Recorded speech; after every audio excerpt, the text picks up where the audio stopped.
Paulit-ulit na umasa ang Rusya sa malalaking imbakan nito ng mga tangke at mga armored na sasakyan para ipakita ang kanilang kapangyarihan sa Ukraine. Kahit libo-libo ng tangke ang nawala simula ng digmaan, patuloy pa rin ang paggawa at pagpapadala nito sa hangganan at pinagtatalunan na lugar sa harapan. Pero may lihim na sandata ang Ukraine. Isang napakatalinong artillery shell na kayang magpaulan ng apoy at wasakin ang mga tangke ng Rusya bago pa man makapag-react o makapag-urong ang kanilang mga komander. Walang paraan ang Rusya para kontrahin ang shell na ito. At walang takas ang anumang target na matutukan nito. Tinatawag itong bonus shell. Binuo ito sa Sweden at ginagamit ngayon sa mga labanan sa Ukraine. At isa ito sa pinakamakapangyarihang sandata ng Ukraine laban sa mga tangke. Kasama rin sa arsenal na yan ang iba pang epektibong mga sandata, tulad ng United States, made na fire and forget Javelin missiles at British NLAWs, na lalo pang kapaki-pakinabang sa mga urban na lugar. Gumamit din ang Ukraine ng mga anti-tank mine at kamikaze drone para salakayin ang mga tangke at armored vehicle ng Russia. Lahat ng mga sandatang iyon ay naging epektibo, pero lahat sila ay may parehong problema. Ang mga tangke at iba pang sasakyang militar ay madalas na inilalagay sa mga estratehikong hanay kung saan may nauuna at sinusundan ng iba pang mga sasakyan sa likod. Lalo na sa makikitid na kalsadang liku-liko sa mga kanayunan ng mga hangganan ng Ukraine. Kapag tinamaan ng missile ng Ukrainian soldiers ang unang tangke sa hanay, magre-responde agad ang iba pa. Naririnig nila ang pagsabog, nakikita ang usok, at agad gumagawa ng paraan para makaiwas. Maaaring gumamit sila ng smoke grenade para itago ang lokasyon at magkaroon ng oras para magplano ng susunod na galaw bago umatras sa mas ligtas na posisyon. Dahil dito, mas nagiging mahirap. Halos imposible pa nga para sa mga sundalong Ukrainian sa lupa na makapagdulot ng mas malaking pinsala o makasira pa ng karagdagang mga sasakyan. Nawawala agad ang kanilang kalamangan. Sa mga sandaling iyon, doon namumukod tangi ang bonus shell.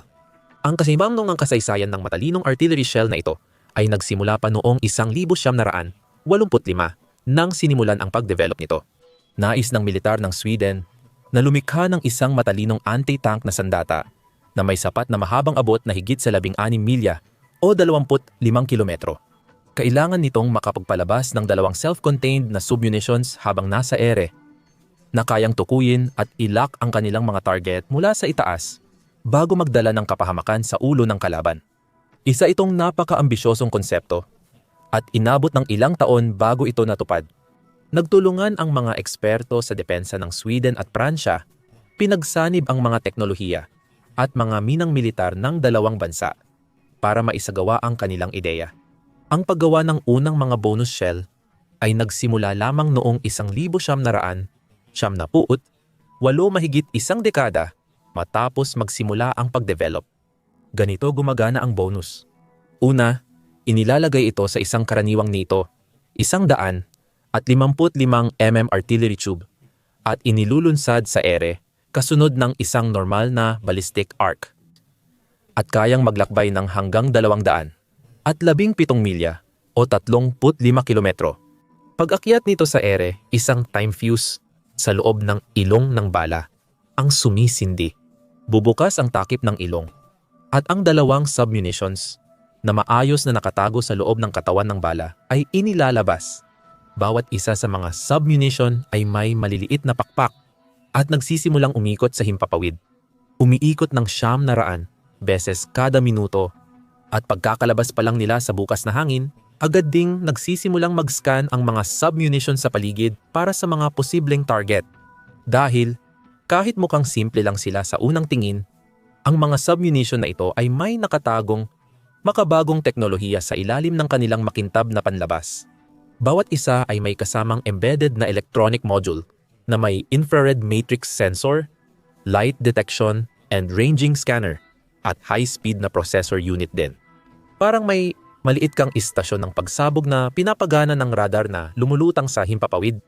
Sinusuri ang larangan ng labanan mula sa taas na parang mata ng ibon. Handang burahin kahit ang pinakamalalakas na tangke ng kalaban. Ang mga built-in na sensor ay unang nagpapadala ng heat signature. Hinahanap ang anumang malalaking metal na bagay sa lugar at inihihiwalay ang mga posibleng target mula sa natitirang bahagi ng paligid. Ginagamit nila ang mga silhouette parameter para matukoy ang mga partikular na uri ng target tulad ng Russian T-72 at T-70 na mga tangke o BMP-3 na Infantry Fighting Vehicle at BTR-82 na Armored Personnel Carrier. Nasisiguro nito na ang Smart Bonus Munitions ay sasabog lang sa pinakamahalaga at itinalagang mga target. At para hindi ito aksidenteng masayang sa mga murang jeep o mga inabandonang traktora sa mga lupang agricultural na bumubuo ng malaking bahagi ng frontline battlefield. Kapag natukoy na ng mga sensor at scanner ang isang tunay at mahalagang target, magsisimula na ang huling yugto. Sumasabog ang submunition ng dala nitong pampasabog na lumilikha ng explosively formed projectile na sumisibat patungo sa target nito sa sobrang bilis na lagpas pa sa tunog. Sa isang iglap, tumatama ang pagsabog at heto ang mahalagang bahagi. Tinamaan nito ang mga tangke at ibang sasakyang militar mula sa itaas, kung saan kadalasang naroon ang pinakamahinang bahagi nito. Ang Russian T-72, pangunahing tangke ng labanan. Halimbawa, ay kilala sa kahinaan nito dahil sa pagkakaroon ng autoloader bilang bahagi ng disenyo nito. Bagamat nakakatulong ang autoloader na bawasan ang kinakailangang bilang ng crew ng tangke sa 3, imbes na karaniwang 4, nagdudulot din ito ng malaking panganib sa buong crew. Para maging epektibo, kailangang mabilis at madaling ma-access ang mga bala. Kaya dapat itago ang mga ito sa ilalim mismo ng tore ng tangke. Ang malinis na tama sa bahagi ng tore ay maaaring magdulot ng pagliyab sa buong loob ng tangke. Napapatay nito ang taga-baril, komandante, at driver ng tangke sa loob lamang ng ilang segundo at ginagawang isang walang kwentang tumpok ng umaasong bakal ang buong tangke mula sa pagiging mapanirang makinarya ng militar. Ang mga bonus na bala ay perpekto para sa paglulunsad ng ganitong klase ng makapangyarihang pag-atake mula sa himpapawid sa tamang mga lugar. Kahit laban sa pinaka-advanced na tangke ng Russia, tulad ng T-70M, napatunayan nitong epektibo ito sa pagbagsak sa mas manipis na bahagi ng baluti sa ibabaw ng tangke kaysa sa mas makapal na bahagi sa harap, gilid at likod nito. Kung hindi kayang tiisin ng T-70M ang bonus na bala, walang pag-asa ang ibang armored na sasakyan ng Russia mula sa BMP-2 at BMP-3 fighting vehicles hanggang sa armored personnel carrier at support vehicle at ang mga dekada ng lumang tangke mula pa noong panahon ng Soviet na pilit hinuhugot ng Russia mula sa mga imbakan para gamitin sa mga lugar tulad ng Donetsk at Kherson. Wala talagang ligtas. Ito ay malaking kalamangan para sa Ukraine. Nagbibigay ito ng mahalagang sandata sa sandatahang lakas ng bansa na maaari nilang asahan sa oras ng pangangailangan. Kapag naglabas ang mga Ruso ng malaking konvoy sa isang estratehikong pormasyon, halimbawa, na may mga hanay ng tangke at sasakyan na maingat na inilalagay para mabawasan ang panganib mula sa mga pag-atake sa lupa, mga mina, at mga drone, maaaring gamitin ng Ukraine ang mga bonus na bala para sirain ang araw ng Russia. Nagagamit ng kalaban ang smoke grenade at katulad na diskarte para itago ang kanilang armor, na nakapagpapababa sa bisa ng mga Javelin at Enlo na pag-atake. Muli, maaaring pakawalan ng Ukraine ang bonus. Dahil isa sa pinakamagandang bagay tungkol sa mga bala na ito ay wala talagang paraan ng Russia para kontrahin ang mga ito. Walang problema ang mga smoke grenade sa mga bonus submunitions. Nakakakita sila kahit sa usok dahil sa kanilang matatalinong sensor at teknolohiya sa pag-scan. Iba pang uri ng taguan, tulad ng mga linya ng puno, ay hindi rin epektibo. Kahit ang mga elektronikong pandigma ng Russia ay halos walang epekto sa pagiging nakamamatay ng bonus. Dahil bawat bala ay gumagamit ng sarili nitong natutunang datos para matukoy at malak ang mga target. Walang silbi laban doon amang mga jammer ng Global Positioning System at GLONASS. At ganoon din ang kaso sa mga mobile jamming station ng Russia na Krasuka AV. Kahit ano pang gawin ng Russia, hindi nito mapipigilan ang bonus shell na tamaan ang kanilang mga tangke at sirain ang mamahaling kagamitan ng walang awa at mabilis. Tunay nga, ang bilis ay isa pang seryosong dahilan kung bakit patok ang mga Swedish na smart shell na ito. Tulad ng nabanggit kanina, Bawat submunition ay lumilikha ng isang sumasabog na projectile na sobrang bilis ng galaw. Walang pag-asa ang mga tangke ng Russia. Karamihan ay may pinakamataas na bilis na mas mababa sa 40 milya bawat oras kaya't di makaiwas o makagawa ng anumang evasive maneuvers. Dapat nilang tanggapin ang kapalaran at pagdusahan ang tama, na kadalasan ay nagdudulot ng sunog sa loob o karagdagang pagsabog sa mismong tangke kapag tinamaan ang bala, mga imbakan o kahit ang mismong makina ng tangke. Sa loob ng ilang segundo, bumagsak ang lahat ng internal na sistema ng tangke. Ang mga tauhan nito ay napatay. Nawalan ng malay dahil sa pagsabog o napilitang tumakas mula sa nasusunog at sirang sasakyan. Ang buong senaryong ito ay nangyayari sa loob ng mga 25 hanggang 30 segundo simula sa sandaling unang iputok ang bala. At hindi lang ito teorya. Talagang nangyari na ito sa labanan. At may ilang ulat na ginamit ng Ukraine ang bonus munitions laban sa mga Russian na armor. Nangyari ang una noong taglagas ng 2023. Isang kolum ng Russian na armor ang na-deploy sa resyon ng Donetsk, malapit sa lungsod ng Turesk. Ang kolum ay binubuo ng 3 BMP-2 na armored fighting vehicles. Ipinakilala noong panahon ng Soviet Union, ang mga BMP-2 ay nananatiling kapaki-pakinabang at epektibong sasakyan sa kabila ng kanilang katandaan. Ang mga ito ay may kasamang 3 POMEM autocannons at may kakayahang magpaputok ng anti-tank guided missiles. Kaya angkop sila sa iba't ibang uri ng labanan. Gayunpaman, katulad ng maraming sasakyang militar ng Rusya, ang mga BMP-2 ay may mahinang baluti sa kanilang itaas na bahagi, kaya madaling tamaan ng mga pag-atake mula sa himpapawid. Sila ay naging perpektong target para sa Ukraine upang subukan ang kanilang bonus shells, at hindi nagtagal ay lumabas ang mga larawan at video na nagpapakita ng resulta ng pag-atake ng Ukraine. Ipinakita ng mga ito na ang mga tore ng BMP ay naalis mula sa katawan ng mga sasakyan at lumipad paakyat sa ere. Samantala, ang mga butas ay nilamon ng apoy at karagdagang pinsala mula sa mga pagsabog. Sa mas malapit na pagsusuri, natuklasan din na bawat tore ay may halos perpektong bilog na butas sa gitna nito. At hindi nagtagal bago naunawaan ng mga military analyst kung ano ang nangyari. Ang tanging sandata na kayang mag-iwan ng ganoong marka ay isang explosively formed projectile. Eksaktong uri ng projectile na nililikha ng isang bonus shell submunition.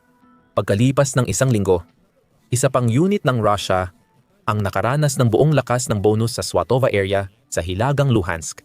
Isang buong convoy ng mga Rusong sasakyan, kabilang ang mga BMP-3 armored personnel carriers, ang tumatawid sa lugar. Mas moderno at advanced daw ito kumpara sa BMP-2 at T-8 BVM na tangke, na ilan sa mga pinakamakapangyarihang tangke ng Russia. Ngunit muli, hindi sila naging katapat ng inihanda ng Ukraine. Ang mga kuha mula sa Ukraine sa pinangyarihan ay lalong kinapansin ng mga analyst.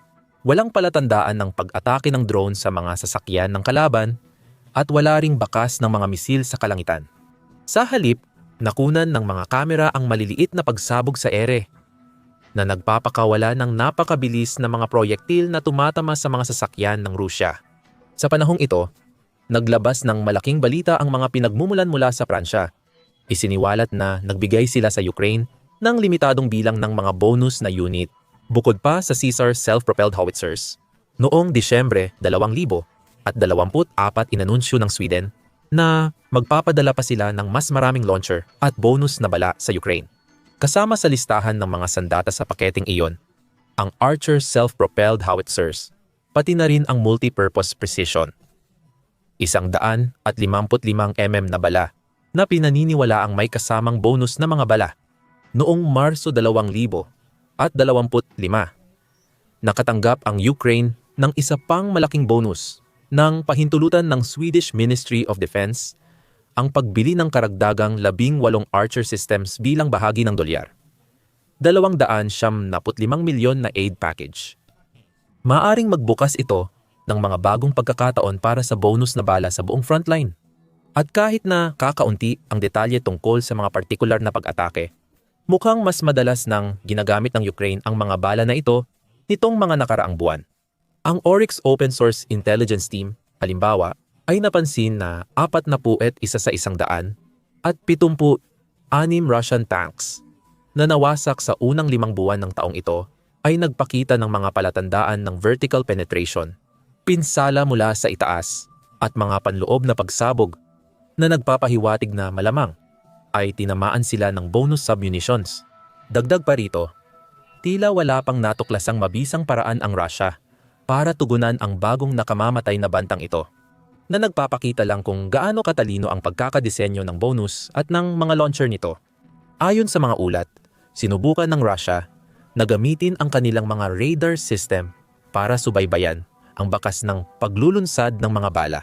Halimbawa, para matukoy ang lokasyon ng mga artillery system gaya ng Archers at Caesars. Pero ang mga sistemang iyon ay sobrang mobile. Kaya nilang magpaputok ng bala at umalis sa lugar sa loob ng wala pang 1 minuto at makalipat ng posisyon bago pa sila matukoy ng mga radar ng Russia. Nag-deploy din ang mga Ruso ng iba't ibang jammer para subukang hadlangan ang pag-target ng bonus. Pero, gaya ng nabanggit kanina, hindi talaga iyon gagana. Gumagamit ang bonus munisyon ng sariling internal na datos at processor unit para magdesisyon at tamaan ang target. Hindi nila kailangan ng aktibong global positioning system signal o anumang katulad nito. Sa madaling salita, wala talagang anumang pwedeng i-jam ng Russia. Kahit palagyan ng Russia ang kanilang mga tangke ng makabagong depensa, tulad ng Arena M Hardkill Active Protection Systems, na kamakailan lang ay ikinabit sa mga T-70M na tangke. Wala pa rin silang pag-asa na mapigilan ang mga bonus shell. Ang Arena M system ay gumagamit ng mga radar para iskan ang paligid ng tangke, matukoy at sirain ang anumang paparating na banta gamit ang mga bala bago pa man ito tumama. Isang problema lang, sobrang bilis ng mga bonus submunitions. Mas mabilis pa sa tunog at direktang tumutama sa itaas ng target. Walang kahit anong tsansa ang Arena M radar na matukoy ang mga ito at gumawa ng kinakailangang aksyon sa tamang oras para maiwasan ang malubhang pinsala. At ganoon din ang sitwasyon sa halos lahat ng iba pang aktibong proteksyon na sistema sa arsenal ng Russia. Lahat sila ay alinman sa masyadong mabagal o kulang sa eksaktong kakayahan na kailangan para mapigilan ang isang bonus strike. Kahit gustuhin ng Russia na ayusin ang kahinaan ng kanilang mga tangke at lagyan ng mas makapal at mas matibay na bakal ang mga itaas na bahagi, hindi rin iyon gagana. Ang disenyo mismo ng mga tangke ang dahilan kung bakit imposibleng maglagay ng reactive armor plates sa mga itaas na bahagi. Magiging mas mabigat, mas mabagal, at mas mahirap patakbuhin ang mga tangke. Para sa mga armored na sasakyan at troop carrier, mas malala pa ang sitwasyon. Ang mga ganitong uri ng sasakyan ay may mas manipis na armor at wala ring mga aktibong proteksyon na sistema na meron ang mga battle bat tank. Maaaring mas mabilis silang kumilos, ngunit hindi ito sapat para makaligtas sa karagdagang pag-atake. Mayroon ding napakalaking bentaha sa gastos para sa Ukraine sa paggamit ng bonus shells. Ang bawat shell ay nagkakahalaga ng 10,000 hanggang 150,000. Mukhang malaki iyon, ngunit mas mataas pa ang halaga ng mga tangke at sasakyan ng Russia. May ilang nagkakahalaga ng milyon-milyong dolyar bawat isa. Bawat bonus ay may 2 submunition, hindi lang isa. Isang bala lang ang kailangang pinsala sa 2 target na nagkakahalaga ng dolyar. 10 milyon. Sa maikling salita, kayang magdulot ng Ukraine ng 100 na pinsala sa bawat $1 na ginasta sa bonus strikes. Napakahalaga niyan. At lalo na itong mahalaga sa kasalukuyan. Dahil sa lumalalang ekonomiya ng Russia, napilitang umatras si Pangulong Vladimir Putin at bawasan ang gastusin sa depensa para sa 2026. Napakalaki ng mga naging pagkalugi ng Russia sa buong panahon ng labanan. Sa ngayon, mahigit 1 milyong sundalo na ang namatay o nasugatan at tinatayang nasa 50,000 ang hindi na kailanman makakabalik sa harapan. Nakita rin dito ang libo-libo pang piraso ng kagamitang militar na nawasak, kabilang ang mga tangke, armored vehicles, personnel carriers, sasakyang sibilyan, artillery systems, command posts, radar stations, jammers, air defenses, at marami pang iba. Ang Pilipinas ay nahaharap sa matinding kakulangan ng manggagawa at iba pang krisis pang ekonomiya sa sarili nitong bayan. At kahit si Putin Sa kabila ng kanyang mga ilusyonadong pahayag, ay tiyak na nakikita na malayo sa pagiging matatag ang sitwasyong ito. Di kakayanin ng kanyang bansa ang patuloy na pagkawala ng pera at kagamitan ng ganito kabilis. Ngunit dahil may mga nakahandang dagdag na bala na handang sirain ang mga tangke at sasakyang militar ng Russia, tiyak na patuloy ang kanilang pagkalugi. Mahalaga rin para sa Ukraine na magkaroon ng sapat na supply ng mga bala ngayon dahil muling nagsimula ang Russia ng mga pag-atake gamit ang mga tangke at sasakyang militar sa mga mahahalagang lugar sa harapan. Mukhang binago ng mga commander ng Kremlin ang kanilang mga doktrina sa matagal na panahon. Pinili nilang itago ang mga tangke bilang reserba at ipadala ang mga sundalo sa kabila ng hangganan gamit ang simpleng sasakyan mula sa motorsiklo hanggang jeep at golf cart. Sa ilang pagkakataon, pinaniniwala ang ginawa ito upang makatulong mapunan ang malalaking pagkawala ng mga tangke at sasakyan ng Russia noong mga unang yugto ng digmaan. Nagbigay rin ito ng panahon sa mga Ruso para makagawa ng mas maraming tangke sa kanilang iba't ibang pabrika, pati na rin sa pagkukumpuni at modernisasyon.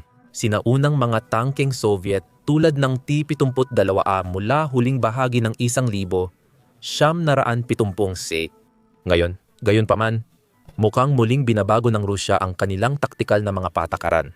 Noong Hulyo 27, isang convoy na may mahigit 70 sasakyan, kabilang ang mga tangke ng T-72 at BMP-2 na mga carrier ng tauhan, ang nakitang patungong Siversk sa Donetsk region. Sa kabutihang palad, nagawa ng Ukraine na matalinong tambangan ang convoy gamit ang kombinasyon ng mga drone at iba pang mga sandata upang sirain halos lahat ng sasakyan na lubos na ikinagulat ng kalaban. Nakita rin ang mga armored na sasakyan ng Russia sa lugar ng Pokrovsk na bumabaybay sa tinatawag na kalsada ng kamatayan sa pagtatangkang bigyan ng presyon ang lungsod. Muli na namang nagwagi ang Ukraine gamit ng matatapang nitong tagapagtanggol ang mga drone at artillerya upang mapigilan ang kalaban sa kanilang pag-usad. Ang mga tagumpay na ito ay parehong dapat ipagdiwang. Ngunit may kaakibat din itong babala. Mukhang handa na ang Russia na mas madalas nang gumamit ng mga tangke at iba pang sasakyan mula ngayon. Kaya kailangang maging handa ang Ukraine para dito. Gagana ang mga drone, mina at misil, pero hanggang sa isang tiyak na hangganan lang. Iba pang mga sandata, tulad ng mahusay na bonus shell, ay kinakailangan para maabala ang malalakas na convoy at mapatumba ang mga high-value target. Gumagamit sila ng usok, taguan, at panggagaya bilang proteksyon sa sarili. Sa kabutihang palad, mukhang may malakas na supply ng bonus munitions ang Ukraine at malinaw na alam nila kung paano ito gamitin.